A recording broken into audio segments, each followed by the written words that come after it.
महात्माओं के पास बहुत से लोग आते हैं। हम लोग जो बहुत दिनों से इस बात की इच्छा करते चले आ रहे हैं और कुछ सुनते भी रहते हैं, तो ये इच्छा क्यों उठी और इसका परिणाम मैं जानता ही हूँ।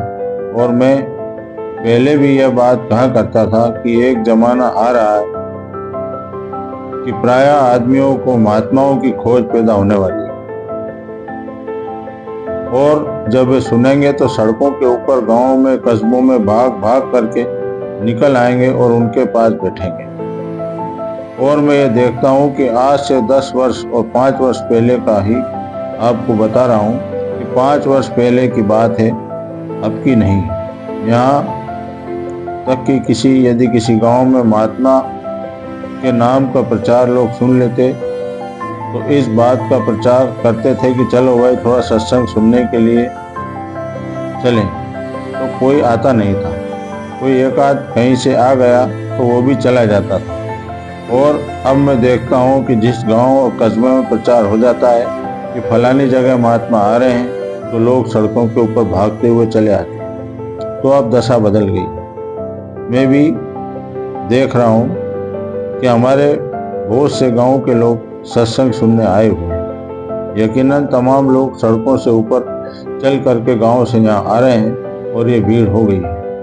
लेकिन यह है कि जिस समय पर सत्संग सुनने लगेंगे और इसी प्रकार ध्यान से बैठ करके सुनेंगे, तो ये समझ लो कि मनुष्य का कल्याण हो ही जाएगा। और लोग मुग्ध होकर के सुनते हैं और कोई हिलता डुलता नहीं है। अब इस बात की जरूरत भी है। लोगों के हृदय बहुत ही अशांत हो गए हैं। चारों तरफ से लोग ठगे गए हैं। बेचारे हर आदमी जहाँ पर भी जाते हैं तो उनको कोई ना कोई ठगने वाला मिल ही जाता है। पैसे की गरज से आते हैं। वे बेचारे जो तड़पते हैं, अपनी गरज सिद्ध करके लोग उनको ठग कर चले जाते हैं और वो वैसे ही तड़प कर रह जाते हैं। तो वे समझते हैं कि जितने भी आ रहे हैं ये पैसे के भाव से आ रहे हैं। अब वे तलाश करते हैं कि कहीं कोई सच्ची चीज मिल जाए जो भगवान की खोज में हमको आसानी आ जाए। तो वे महात्मा जो मिलते हैं वही सच्चा उपदेश करते हैं, क्योंकि महात्माओं के पास सुख है, शांति है, महात्माओं के पास ही ठंडक है। तो ये हालात जो यहाँ इस समय पैदा हो गए हैं, तो अमूमन आगे जाकर और भी कठिन समय आएगा।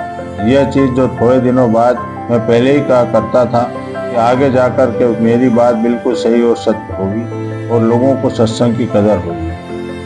क्योंकि लोग अशांति से बहुत ही ग्रसित हो चुके हैं। उनको काल और माया ने बुरी तरह से ग्रस लिया है और आगे उनकी और दिन दशा होने वाली है। तो यह ख्याल अब लोगों के मन में आया कि भाई कहाँ से सेवा मिलेगी, कहाँ से लोगों को आराम मिलेगा, एकदम से राहत और ठंडकता, शीतलता मिलेगी तो महात्माओं के पास। दुनिया में तो आग लगी हुई है, लेकिन महात्माओं के पास शीतलता है। दुनिया में तो कोई निस्वार्थ सेवा नहीं करता है। तो दरअसल यह है कि दुनिया में आग लग गई। मालूम होता है कि एक तरफ से जंगल में किसी ने माचिस लगा दी है। हर घर के अंदर काम क्रोध की आग जल रही है। अब वह बेचारे आग में तप रहे हैं, तो अब कहाँ जाएंगे? क्योंकि निस्वार्थ सेवा तो कोई करता नहीं है। निस्वार्थ सेवा तो केवल महात्मा महापुरुष ही करते हैं। बाकी तो दुनिया में नहीं कोई कर सकता। किसी की हस्ती नहीं है कि वो निस्वार्थ सेवा करे। हाँ, मगर आपको महात्मा पाठ पढ़ा दें तो निस्वार्थ सेवा करने की भावना अंदर जाग उठती है। कुछ समय बाद चेत जाओ, नहीं तो ये समय तुम्हारा बिनस जाए। तो मेरे भाई बड़े प्यार से सुनो, तुम ऐसा काम करो कि महात्माओं की संगत में आओ। देखो, सुनो, समझो, फिर जो वस्तु हमको चाहिए थी, जिस वस्तु को पाने के लिए हमको प्रयत्न करना चाहिए था, उस वस्तु को पाने के लिए हमको ये मनुष्य शरीर जो अनमोल हीरा मिला, उसको शरीर विनष्ट जाने से पहले ही पालो, नहीं तो फिर नहीं मिलेगा।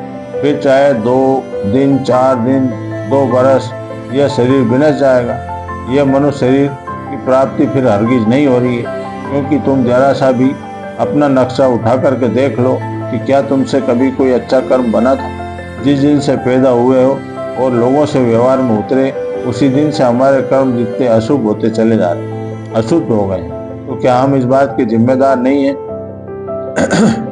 आप समझ लो कि आपको ये मनुष्य शरीर दोबारा मिल जाए, ऐसे कर्म तो किसी के हरगिज नहीं हो रहे। गीता, रामायण इस बात का साफ स्पष्ट रूप से खोल खोल कर कह रही है कि हम लोग मानते ही नहीं है, ये भी नहीं जानते कि मनुष्य शरीर क्यों मिला है, मनुष्य शरीर पाने का उद्देश्य क्या है, क्यों मिला है, ऐसी कौन सी जरूरत थी जो ऐसे शुभ कर्मों के संचय से मनुष्य शरीर की प्राप्ति हुई है।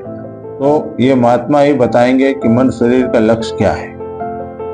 ज्ञान तो सब पा सकते हैं और शांति से आकर के सुन सकते हैं, सबको ये अधिकार है, लेकिन बात यह है कि उसको मानो, भूल और भ्रम में मत फंसो। मैं तो तुम्हारा ही काम करना चाहता हूँ, सत्य का ही जादू है।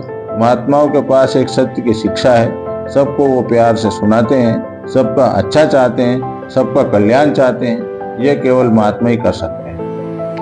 जय गुरुदेव।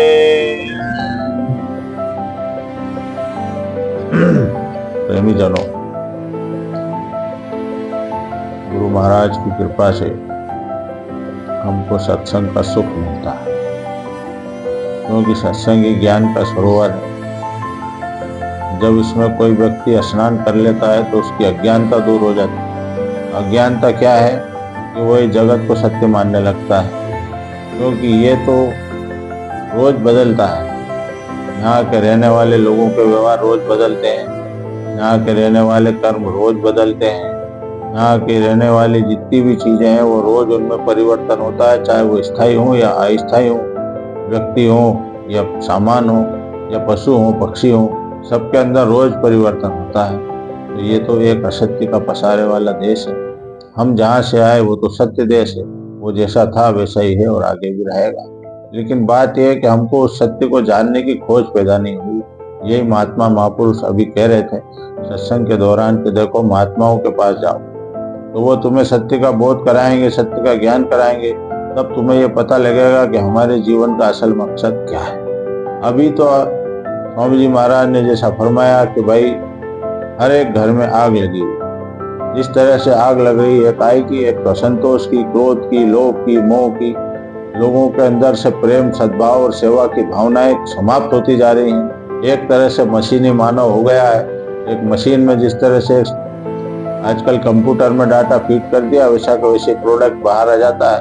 तो मनुष्य के अंदर एक ऐसा डाटा फीड हो गया है कि उसके अंदर स्वार्थ की भावनाएं, लोभ की भावनाएं, क्रोध की भावनाएं, अशांति पहुंचाने वाली जितनी भी चीजें तमाम उस डाटा के अंदर फीड हो गई।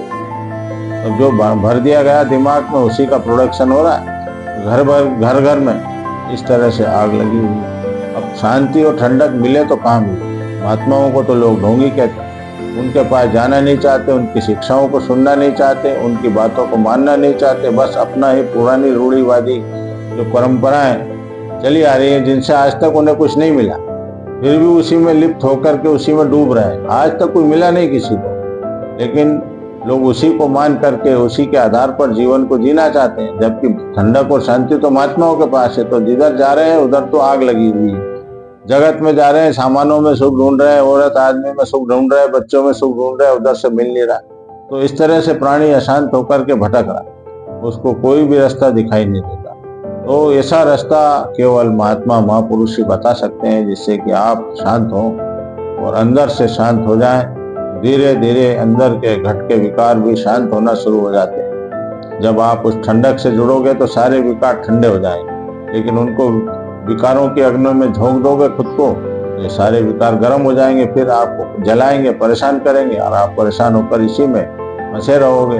रात दिन की गुनावन, रात दिन की किचकिच, रात दिन का कलेश, बोलने चालने का तरीका नहीं, घर के अंदर जो है झगड़ा मचा हुआ। तो ये क्यों हो रहा है? क्योंकि आपने महात्माओं की अवहेलना की, उनकी बातों को नहीं सुना, नहीं समझा। उसी का परिणाम है कि आज आपको दुख भोगना पड़ रहा है, परेशानी भोगना पड़ रही है, बीमारियां भोगना पड़ रही है, क्योंकि संयम रहा नहीं। इंद्रियां जो है बेकाबू हो गई। आंख से जो देखते हो, कानों से जो सुनते हो और जो इंद्रियों से काम लेते हो, वो सब पूरा खराब हो चुका है। उसी की वजह से इंद्रियां जर्जर और रोगी हो गई। तो आप चीज को समझो, महात्मा महापुरुषों की संगत में बैठो, वो जो कहें उस बात को मानो। जब तक मानोगे नहीं, जब तक चलोगे नहीं, तब तक कुछ होने वाला नहीं है। किसी ने कहा कि भाई इंदौर यहाँ से 200 किलोमीटर दूर है। अब वो दूर है चिल्लाते रहो, अब चलना शुरू करो तो करीब आना शुरू हो। जब तक मानोगे नहीं, जब तक समझोगे नहीं, समझोगे तो चलोगे तो आपको जो है उसका आराम मिलेगा, उसका अनुभव होगा कि किस तरह से शांति और ठंडक अपने अंदर आ जाती है। तो आप स्वयं अपने कर्मों के लिए जिम्मेदार हो। गुरु महाराज ने कहा कि इस समय तो लोगों के कर्म ऐसे भी नहीं हो रहे कि दोबारा उन्हें मनुष्य शरीर मिले, क्योंकि कर्म खराब होंगे तो वो आपको जैसे पशु का काम करोगे तो पशु के जीवनी में भेज देगा, समझे ना। और ज्यादा खराब काम करोगे तो स्थावर की योनि में फेंक देगा, पड़े रहो एक जगह वृक्ष के रूप में। फिर और खराब कर्म करोगे तो आपको जो नरक में फेंक देगा। इस तरह से उसने तो जेल खाने बनाए, जैसा बोओगे वही काटना पड़ेगा। बोए पेड़ बबूल का तो आम कहाँ से खाए, बोया है वही तो काटने को मिलेगा। अब किसी ने फसल मक्का की बोई, अब वो कहीं गेहूं निकल आया तो निकलेगा, नहीं निकलेगा। जो बोया वही काटना है। इसलिए गुरु महाराज ने कहा कि अरे प्यारे भाई समझ जाओ और महापुरुषों की सेवा करो, महापुरुष का सत्संग सुनो, वो जो कहें उसको आप स्वीकार करो। गुरु महाराज ने कहा कि सेवा तो महापुरुष करते हैं, सेवा महापुरुष ही करते हैं निस्वार्थ, और कोई कर नहीं सकता। उनका क्या स्वार्थ है, तुम मानो मत मानो, तुम्हारे घर में शांति रहे ना रहे, तुम ईश्वर की तरफ जाओ मत जाओ, तुम्हारे हाथ में सब कुछ सौंपा है, लेकिन रास्ता महापुरुष ही बताएंगे, वो आपको पता है। तो आपके लिए तो वो रास्ता खोलते हैं, लेकिन आपके अंदर शंकाएं और इतनी ज्यादा विमर्शता घुसी हुई है कि वो स्थान आपको मिल ही नहीं पाता। आप इसको बुरा, अपने को अच्छा दूसरे को बुरा, ये सब कहने करने लगते हो, एक दूसरे की निंदा बुराई और इसमें लगे रहते हो, और सत्य असत्य का निरूपण करने लगते हो। तो यहीं पर आपकी गलती होती है। आपको चलना चाहिए था सत्य की तरफ, तो उसका तो निरूपण आपने अंदर में किया नहीं। बाहर से सत्य असत्य की तलाश करना शुरू करते हो तो बाहर कुछ मिलने वाला नहीं। जब तक ज्ञान दृष्टि नहीं खुलेगी तब तक सत्य कहाँ से मिलेगा। ज्ञान से ही तो सत्य का पता लगता है कि क्या सत्य है क्या असत्य है। इसका निर्णय तो फैसला तो मालिक ही करते हैं। तो अपने को इस चक्कर में पड़ने की क्या जरूरत। अपना काम करो और अपनी बुद्धि का इस्तेमाल करो। लोगों के कहे सुने अनुसार करोगे तो भटक जाओगे। इस प्रकार से महात्माओं की शिक्षा आपके कल्याण के लिए है, तो आप इसको अपने जीवन में उतारें और चलना शुरू करें संकल्प के साथ। जय गुरुदेव।